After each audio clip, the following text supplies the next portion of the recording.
Now the veteran kicker, Phil Dawson, ready to get us started. And we are underway here in Draft Champions. This fielded a few yards into the end zone. And he'll wind up about 4 yards shy of where he would have been if he had taken a knee, as they'll start at the 21-yard line.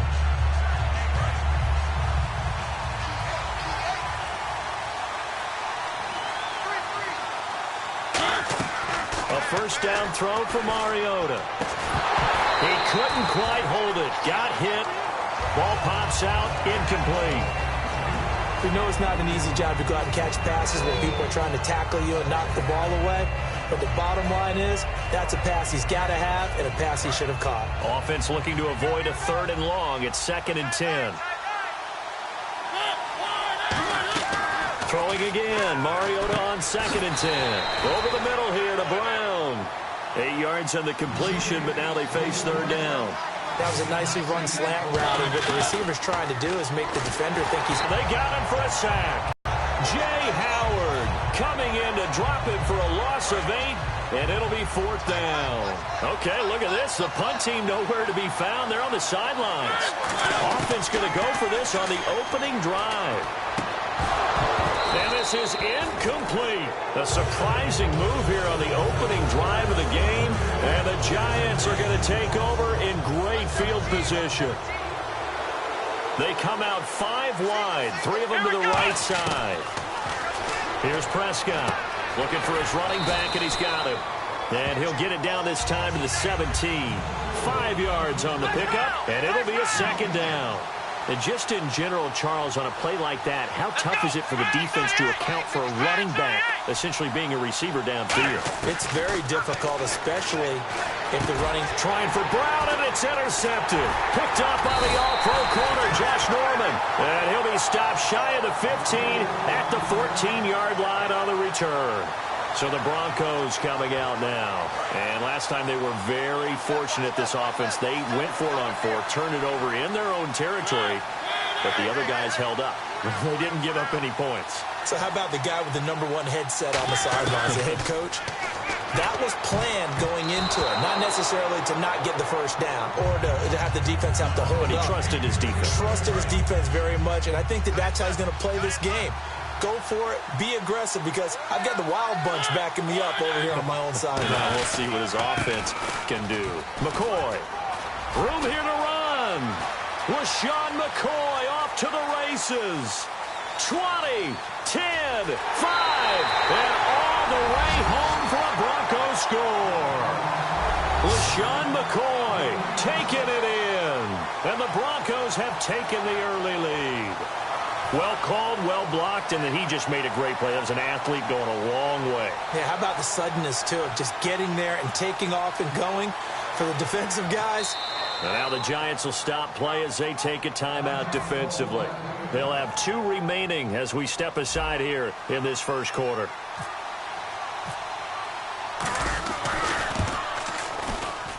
And he's got it. 7-0 Broncos.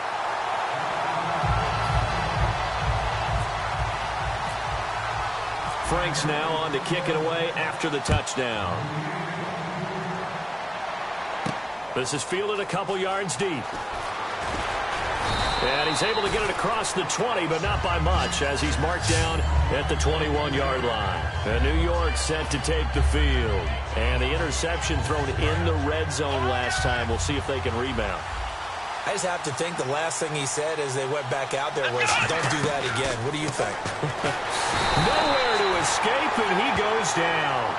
Jordan Hicks in from his linebacker spot. He's able to drop him for a loss of about 10.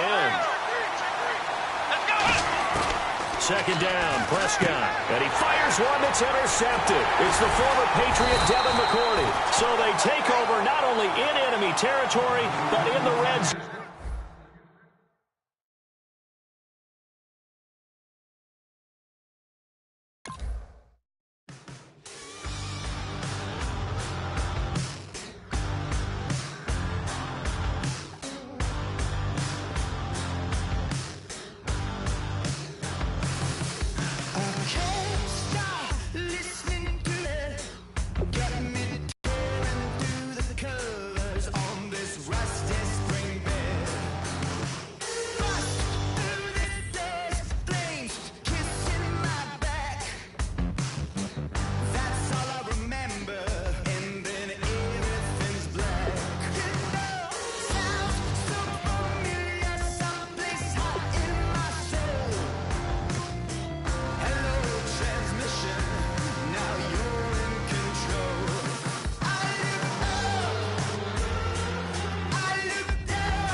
Thank you very much, Larry Ridley. I'm Brandon Gaudin with Charles Davis. We are ready for this draft champions matchup as you get a quick peek at some of the stars in today's game. We're ready to go. Let's get down to kickoff.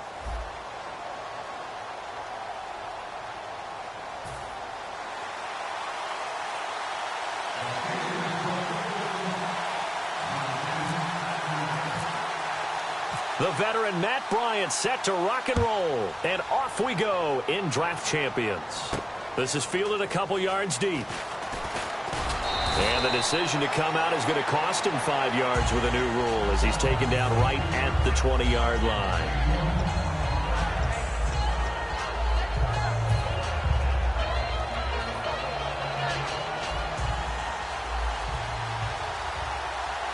They come out 5 wide, 3 of them to the right side. To throw is Mariota. And his first pass is incomplete. He was looking for Jack Doyle that time. And that'll bring up second down. When you see passes knocked down by those guys I call the frustrated fullbacks, the linebackers, you know that in their zone coverage, they were able to drop, see the ball thrown, and react to it very quickly. Now the first carry for LaShawn McCoy. And he stopped immediately there. Call it no gain on the run there, and now they'll be looking at a third down. Great play there off the end. Question, Charles, in a 4-3, you hear about the D tackles a lot. What's the role of the ends? What they want to do is control the edges of the defense. And you always hear about an offense talking about setting the edge in the running game. Well, the defense wants to do exactly the same thing. In the defensive end, often against an offensive tackle, sometimes a tight end, they can't let themselves get hooked and let a running back get outside, because if they do that, that hurts the integrity of the defense overall. My man, the encyclopedia. So after that big gain, let's see what else the offense has up its sleeve. Now a first down carry here for McCoy. And able to push his way forward here for a good little gain. And give him 4 yards there. It'll be 2nd and 6. Not a run that you're going to write home about, but still a good first down run. That's what an offense calls staying on schedule. 3 to 4 yards on first down, you're set up very well for the rest of the drive. On second down, it's McCoy. And this time he's not going anywhere. They'll get him down right at the line of scrimmage. No gain on the play there, so they're left with a 3rd down and 6. So nothing there. I don't know that that's all in the back, though. You got to look at block. Point of attack. Instead, it was the defense getting it done again and holding them to no gain.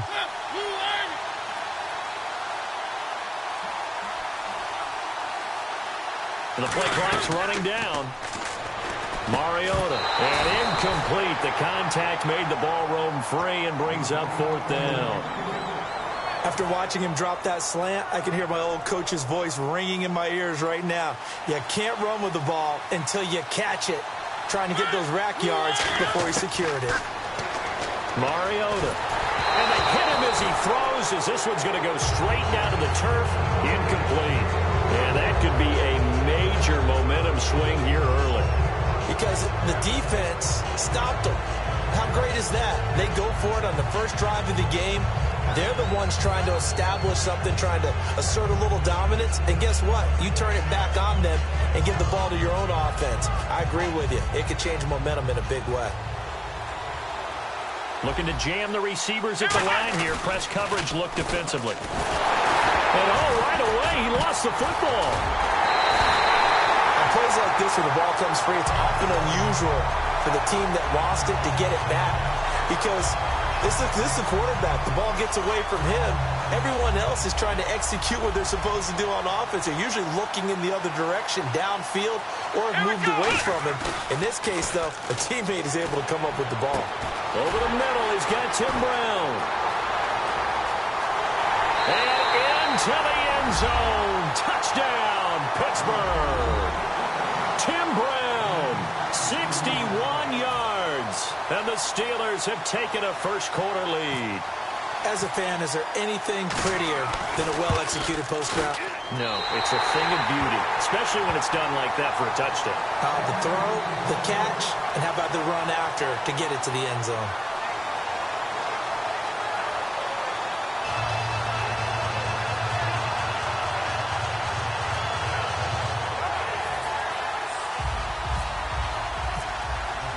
And after the touchdown, here's Bryant now to kick it away. This is fielded at the goal line.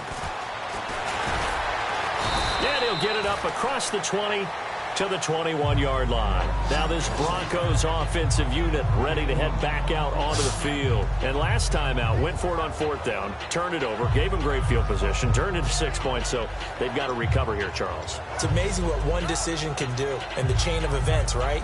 The decision to go for it on fourth down. Caused all of that. It caused every bit of it, but it showed confidence. Hey, I've got confidence in you guys. Go pick it up for them. Didn't happen.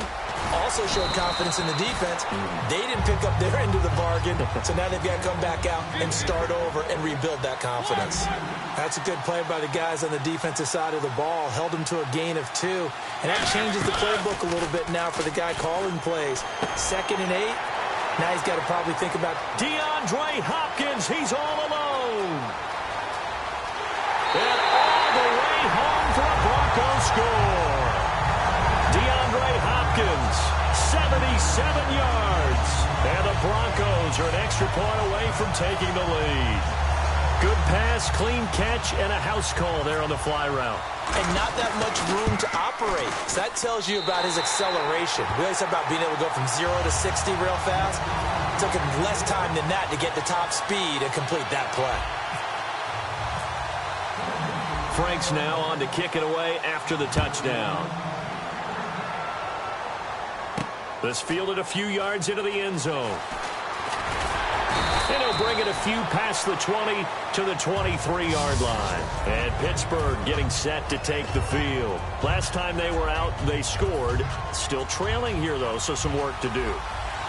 But it's okay in terms of mindset. Because they scored the last time, they're not quite as worried about being down on the scoreboard because now their confidence is a little bit higher. They feel like they've got something going, and they feel like they can attack again and put more points on the board. Are you scoreboard watching if you're the offense, or are you just focused on this drive?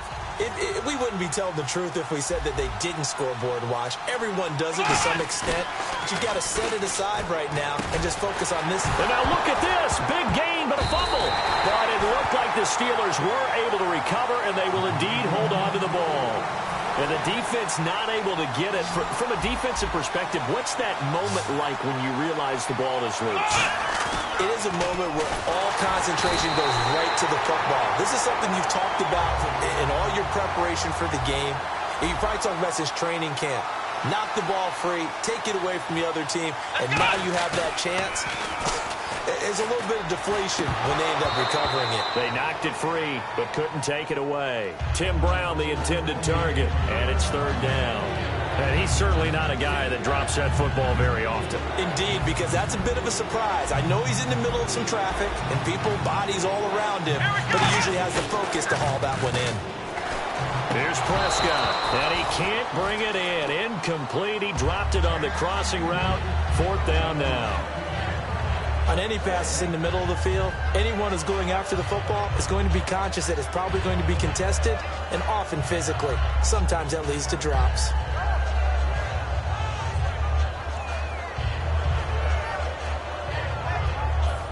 And how about this? 4th and long, and they're going to go for it. They're indeed going for it. It's Prescott going for the deep ball. Into double coverage, and it's intercepted. Picked up by the all-pro corner, Josh Norman. And they're going to set up shop at the 27-yard line. And Denver getting set to take the field. And they will simply, Charles, be...